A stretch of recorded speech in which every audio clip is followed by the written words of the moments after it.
हजारों साल पहले एक मिट्टी का बड़ा सा टीला कोसी नदी के साथ बहकर आता है और बटुक भैरव देवता उस टीले में विराजमान गिरिजा माता को देखकर उन्हें रोकते हुए कहते हैं, बहन ठहरो और यहाँ मेरे साथ निवास करो। हजारों साल पहले बटुक भैरव द्वारा रोका हुआ यह टीला आज भी ज्यों का त्यों ही बना हुआ है, जहाँ गिरिराज हिमालय की पुत्री गिरिजा देवी निवास करती है, जिन्हें हम माता पार्वती का एक दूसरा रूप कहते हैं। ये पहचान है गिरिजा देवी की, जिसने संपूर्ण उत्तराखंड में गिरिजा माता की भूमिका अदा करी, जहाँ इस आस्था और विश्वास के मंदिर ने कई भक्तजनों के कष्टों का निवारण किया। गिरिजा देवी का मंदिर रामनगर से 14 किलोमीटर की दूरी पर स्थित है, जहां रामनगर नैनीताल जिले के अंदर आता है।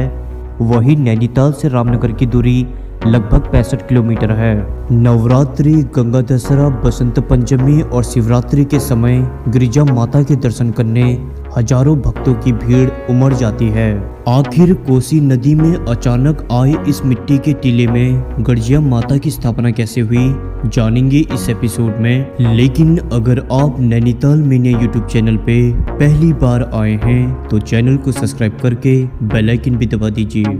इतिहासकार बताते हैं कि सन 1900 के समय गिरिजा देवी का अस्तित्व आज के समय जैसा नहीं था, बल्कि यह जगह एक वीरान घने जंगल की तरह थी, जहां शेर गश्त लगाए रहते थे। जब सन 1950 में श्री 108 महादेव गिरी बाबा यहां पहुंचे तो उनके शिष्य ने यहाँ एक झोपड़ी बनाई थी, जिसमें उनके शिष्य ने गिरिजा देवी माँ की उपासना की थी।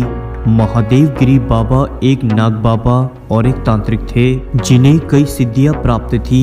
यही नाग बाबा एक जमाने में जापान की फौज के भी सिपाही थे और इन्हीं सिपाही नाग बाबा ने राजस्थान से भैरव, गणेश और 3 महादेवियों की मूर्ति लाकर यहीं स्थापित किया। आपको जानकर हैरानी होगी, लेकिन जब नागा बाबा मूर्ति स्थापित कर रहे थे तो उसी समय एक शेर ने अत्यंत तेज गर्जना करी, जिस वजह से उन्होंने इसे एक संकेत मानकर इस देवी का नाम गिरिजा देवी रख दिया। मूर्ति स्थापित होने के बाद प्राचीन कुटिया को हटाकर पक्की कुटिया बनाई गई और टीले को काटकर सीढ़ियां बनाई गई। लेकिन माता को यह स्वीकार नहीं हुआ और सन 1960 के समय कोसी नदी ने विकराल रूप लिया और प्राचीन मूर्तियों को अपने साथ बहा ले गई। उसके बाद सन 1967 में पूर्णचंद्र को माता ने सपने में दर्शन दिए, जहां उन्होंने बताया कि मूर्तियां कहाँ हैं, जहां पूर्णचंद्र ने पासी के इलाके से बही हुई मूर्तियों को खोद कर निकाला और पुनः इन मूर्तियों को फिर से स्थापित किया।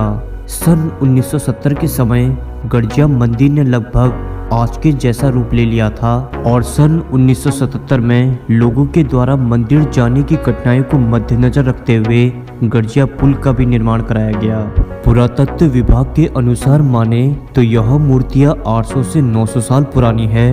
वहीं इस टीले की लंबाई लगभग 100 फुट है। गिरिजा देवी के टीले के नीचे अन्य मंदिर भी स्थित हैं, जिनमें भगवान शंकर की गुफा भी है, जिसके अंदर एक शिवलिंग भी बना हुआ है। इसके अलावा भैरव देवता मंदिर के साथ साथ अन्य देवियों के भी मंदिर हैं। माना जाता है भैरव देवता के दर्शन के बाद ही गिरिजा माता आशीर्वाद देती है, क्योंकि गिरिजा माता को बटुक भैरव देवता ने ही रोका था। कहा जाता है कि गिरिजा देवी मंदिर के दर्शन मात्र से ही युवक युवतियों के विवाह में आ रही बाधाएं समाप्त हो जाती है।